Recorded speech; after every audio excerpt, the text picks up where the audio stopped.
and welcome to another episode of Experts Speak. I'm Michael DeLon, and today I am talking with Hadi Radwan, and Hadi is he's a serial entrepreneur and co-founder of Asteya, which is it's an insurance company that aims to take income insurance and make it accessible to everyone. So, Hadi, thanks first of all for spending some time with me and squeezing me into your calendar. Thank you for that.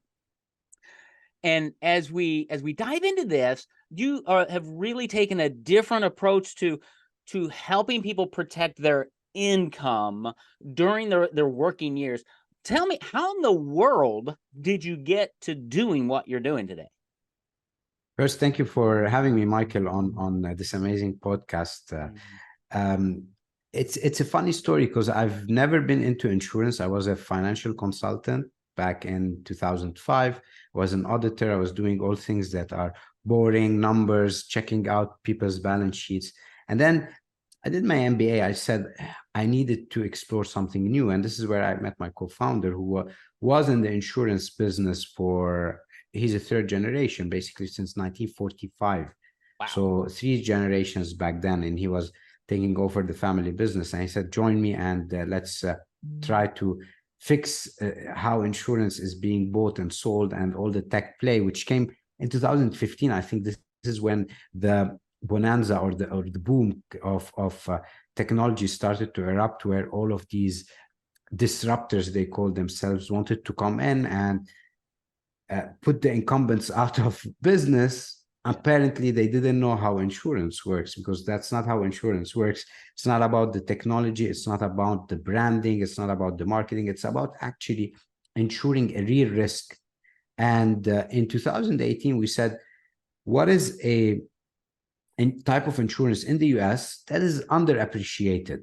And this is what is known as disability insurance, which has a negative connotation. It's a name that people would avoid buying just because no one wants to associate with a disability. Like, you cannot go to someone and sell them a policy telling them that, hey, you might get a disability in the future. That's not the real thing what the insurance policy is doing. It's actually an income protection policy, whereby if something bad happens to you, God forbid, at least you're protecting the most important asset, which is your income, which generates a lot of value for the rest of your social life, your family, even your well-being at a point in time. So this is how Asteya was born. It was born because of a pain that exists in the market. There's actually 3 pains if you look at them. One is essentially the US population is living paycheck to paycheck. Almost 50% are living paycheck to paycheck. So even if your salary is high and you're not saving,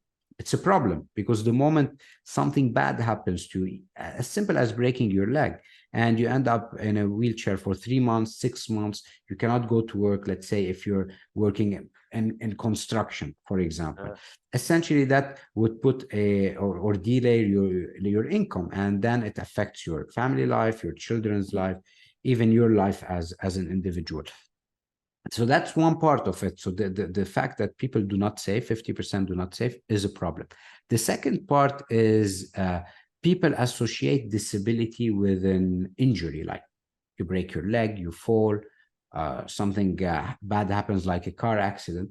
In reality, most of the claims, or 90% of them, are illness related. So they come from things like pre-existing conditions, from diabetes, cancer, recurring cancer, Alzheimer, you name them, these illnesses, even things like musculoskeletal problems. Like me and you, we're sitting behind these desks. Over a period of time, we become immobile. We have mobility issues, injuries around joints happen, which would eventually affect your work. And hopefully, if nothing happens to you, that's great. But what if you end up with a small disability behind that? You're actually going to affect your income. So that's the second idea. And then the third part, almost 10 to 12% of the whole US population have some form of disability coverage, but the rest, they don't have, which brings me to the third point, which is the education part.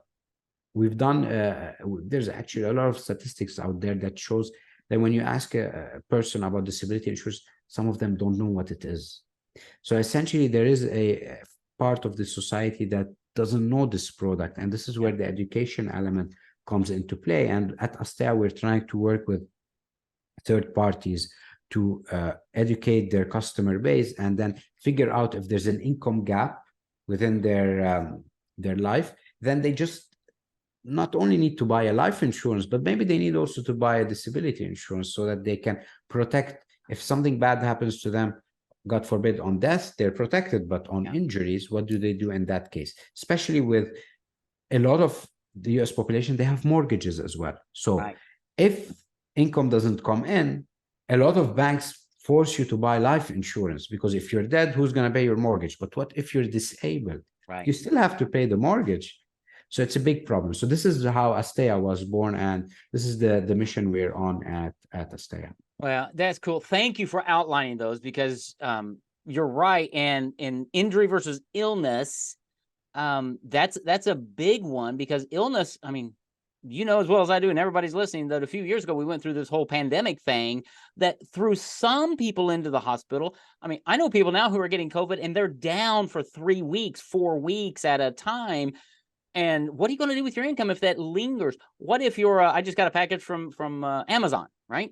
The delivery guy, what if he slips out of the truck and breaks his leg or something? Now, they may have insurance to cover it, but not everybody does. And we're living in a gig economy. A lot of people don't work for big companies anymore who provide some type of disability insurance or income protection, as you call it, which I love that, because you're really framing it in the way that it's valuable for what it does. Right? It's like life insurance. Nobody wants to buy life insurance or car insurance, but buddy, when you get hit by that car or whatever, you're like, I'm glad I have insurance. Same thing here. Same thing here. And so understanding that, and we as business owners, we insure everything except ourselves. And we are, I'm convinced, the number one asset I have in life is my ability to generate income. And if that goes away, if that's lost for some reason, everything else is at risk, just like you said. So let's talk about, so you've outlined some of those challenges, those risks, those 3 pain points. Talk about how simple you've made it, because when I think about disability insurance and I've got to go research and I've got to go talk to people and it's going to take hours. Talk about how you've simplified this for people. Absolutely. So if you're convinced that you need income protection, just go to the website, fill an application, and then essentially put your credit card and you get the policy. That's as simple as this. Now, if you're not convinced yet, and we are big proponents of having an agent or a broker to assist you in understanding why you need to buy it and figure out if there's an income bracket. We have an insurance calculator on our website to simplify it for people who don't know or don't have access to an agent. But work with your agent, and your agent, if they're registered with us, they could easily send you the application that you fill it, you pay, you get your policy. You actually need just to work with your agents to get convinced that you need to buy it. So it's both simple for you and for your agent to get covered, because at the end of the day, insurance has so many friction points. And the problem with insurance for a customer is it's a promise. It's a promise that I would pay you something in the future in case something happens to you. However, you need to give me your money today. I don't see any other transaction or product out there in the market that does this. Like if you go to Apple today and say, you know what, Apple, I'm going to give you the money in 1 year or in 3 years, give me the iPhone 17 or 18. Right. No one's going to do that, right? So insurance is based on trust. And it's also based on the fact that there's a need and you're convinced that you need it. If it's mandatory, then you're buying it because it's mandatory. It's not because you need it, right? But the income protection part is something that you need to understand the value of it. And you're not buying it to make money out of it or to get that benefit. Hopefully you will never use it. It's just that insurance, as they say, plan in case something bad happens to you. Yeah. And especially in stages of life, right? So I look at stages of life, and I'm speaking way out of turn here, so please correct me. I mean, I'm sure everybody needs it, but there are some people who need it more than others. So if you have a young family, and you've got to look at that, if you're trying to get ready to send your kids to college in 2 or 3 or 4 years, you need to make sure that your income is protected. And we just never know. We don't like to think about it because we're like Superman, right? Nothing's ever going to happen to me. Well, guess what? It's going to happen to you. And if you haven't taken care of your family, put yourself in the position of laying in a hospital bed, tubes coming out of you for whatever reason, heart attack or car accident, it doesn't matter. Look at the stress and everything around just that situation. Why not remove the stress from your spouse and your family of income?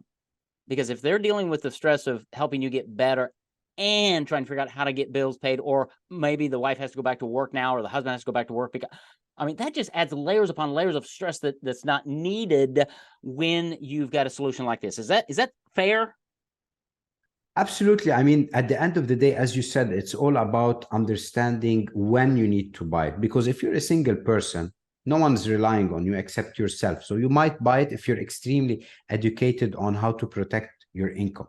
But when a family comes into play, you've seen like there's a lot of people who buy unemployment insurance because you know what, the market is volatile. I might be out of job. So I buy unemployment. Now, what happened is in COVID, a lot of these insurance companies, they've retracted that product. Why? Because COVID put a lot of people out of work. Nothing to do with the health factor, but they put them out of work. And some of these disability companies had an unemployment cover there. So they've removed it due to COVID. But still, if something happens to you from COVID, it's an extended period of time. Disability might be something that is eligible for you to get that benefit amount. That's one point. Another point I wanted to elaborate, it's a statistic I've read, or even it could be a fact. I could not corroborate it, but in the US, doctors recommend you when you're between 20 to 30 to go and do a blood test every 5 to 6 years. When you're between 30 to 40, around every 5 years. And then between 40 and 50, it's around 3 years. And then after 50, every year. Now think about this type of recommendation. If you cannot see what's happening inside your body on a let's say quarterly basis or a monthly basis or even a yearly basis, it's a problem because you cannot. Can you drive a car without looking at your dashboard and see if there's fuel, if you need to do the oil changes? It's exactly the same with blood tests. So a lot of the US population who do not check or constantly check for the health check can sometimes get unnoticed illnesses. And this is when you're unprepared or you're not planning for it, then this is where the insurance plays an important role. Now, if you're really healthy, you're looking at your vitals, you understand the dynamics, maybe you could survive without a disability insurance, unless, again, there's an income protection gap that you need to fill. So this is why I believe there's a lot of importance from the community, from the people we work with, to educate the market that you need to buy it like you buy car insurance for your car, because what happens if the car gets into an accident? You need to buy disability insurance for yourself as well. Yeah, no, that's good. So, and you said on the site there's a calculator, because one of my questions is, okay, great, how much do I need? Right. So you've got calculators and things to help on that. Yes. And I was just sitting here trying to think through the process. Your product it's cost effective. It's super simple. Fill out 4 or 5 things on the application and you get fast approvals. Talk about that. Just talk about those 3: cost effective, super simple, fast approval. How does that play into all of this? Yeah, absolutely. So essentially, historically, to get a disability cover sometimes took 3 months. So if you want to wait for 3 months to get your policy, probably you don't want to buy it, right? That's one. Right. Second, the way the underwriting happens, so the way they look at risk, they used to ask a lot of questions. They would ask about your markers, your reflexive question on if you had any historical conditions. We still ask, but they're now shrunk. So less questions to try to get a cover. Now, the benefit amount changes because the more questions you ask someone, the more you know about them, right, then insurance companies are more confident to give a higher benefit amount. But that comes at the cost of more time to get the policy and more requirements, blood tests, maybe x-rays, you name it. So essentially, we try to strip down a little bit this and provide a product that fits the majority, not everyone, a majority. Now, we do have other products that are offline. So if you're someone who has pre-existing conditions and you go to a carrier in the US, they might decline you. They might say, hey, you have diabetes, we cannot insure you because what if this recurs? So either they give you a policy that's too expensive, or they give you a policy with exclusions. So if something happens on that particular conditions, you're not covered. So we have also a product offline that would help people who got declined for a normal coverage to get some form of income protection cover. And then more importantly, for your audience, which are business owners, we have a couple of products that protect their business in case something happens to them. Because today, small business owners, probably they are the revenue generating asset in the organization. So if they are out of work for whatever reason, it's not only their well-being that's affected, but it's also the employees, because now you could be at a point in time you cannot pay salaries, or even your suppliers because you cannot pay their bills. So we have key man risk. We have products around this so that we ensure that the owner does not discontinue their operation or something on that nature. Very cool. Very cool. Okay. This is intriguing. I probably have this whole list of questions that to pepper you with and ask you. But at the end of the day, it's a decision that each person has to make on their own to value your ability to continue a stream of income. So I work with a lot of financial advisors, and they help people plan for retirement, right? And one of the myths, I think, in retirement is you have to have all this money in a stock market or bank account. The reality is, if you have a stream of income throughout retirement that covers all of your expenses, I'm good. I could have more money, but I definitely need that stream of income. That gives me peace of mind in retirement. How about between today and retirement? Do you have that same peace of mind that if/when something happens to you, are you going to be able to maintain your level of income? And that's what Hadi has put together. One other question about around income protection. Is it and maybe there are varying answers, and you can't answer this right now because it depends on each situation. Is it 100% of my income, or 85% of my income, or 20% of my income? How much do I get to insure and protect? How does that work?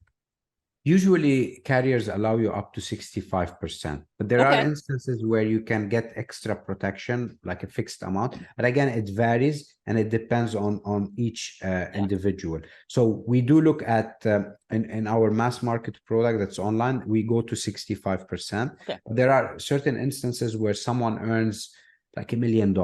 You go out and you try to get the $1 million covered. Maybe domestic carriers would say, we cover you up to 200K. Now you're still unprotected for the 800K. So this is where we also have products. We work with our underwriters to try to insure you or come closer to the 1 million. But it varies a little bit on the product you're buying, the factors of the individuals and their income as well. Okay, excellent. But for most people, I would say, based on my little experience, is you need to have income protection. Even if it's at 60, 65%, that's better than nothing. And right now you probably are sitting there going, yeah, I don't have anything to protect my income. I've got life insurance, but I don't have adequate income protection for my working years. And that's what Hadi has put together here. Where would somebody listening to this, where would they go to find the website? What's the next step for them to start getting more education, but also playing with those calculators and maybe just jumping in and doing an application to see if they can get some income protection? Yeah, absolutely. There's two ways. One is if they have an agent or broker that they trust, just ask that agent to help them understand the income protection in general. If they don't have, they can go to our website, which is asteya.world, asteya.world. And they can see all the information there, the products. We have a blog of more than 100 articles. We have a calculator. We have a lot of questionnaires that could help you understand the value of this. And you can reach out to our support team at any point in time. Just email us support@asteya.world. You would also get the necessary help. Excellent. That is awesome. I'm going to make sure that we have all of that in the show notes. Because, busy entrepreneurs, we're out doing things, right? We're meeting with people and exercising, trying to keep our bodies healthy and hopefully avoiding accidents and injuries. But I'm going to make sure we have all of that because it's income protection that we all need. Whether you're an entrepreneur, whether you work for somebody, it doesn't matter. You need to protect the income that you can generate for yourself, for your family. And this is a really, really great way to do it. It's super simple. easy to understand, fast, and they've got the support team there to help you out. So whether you're working with an insurance agent, whether you're doing it yourself, go check them out. I'm going to grab the URLs and all that. It's going to be in the show notes. Hadi, thank you, first of all, for what you are doing to make income protection accessible to everybody. Make it super simple. Thank you for that. And thank you for being my guest on Expert Speak. This has been a lot of fun. Thank you very much, Michael, for having me and letting me share the story and the vision and mission of Asteya. You're welcome. It's been quite the pleasure. Thanks for listening to Experts Speak. Stay tuned for another great interview coming up.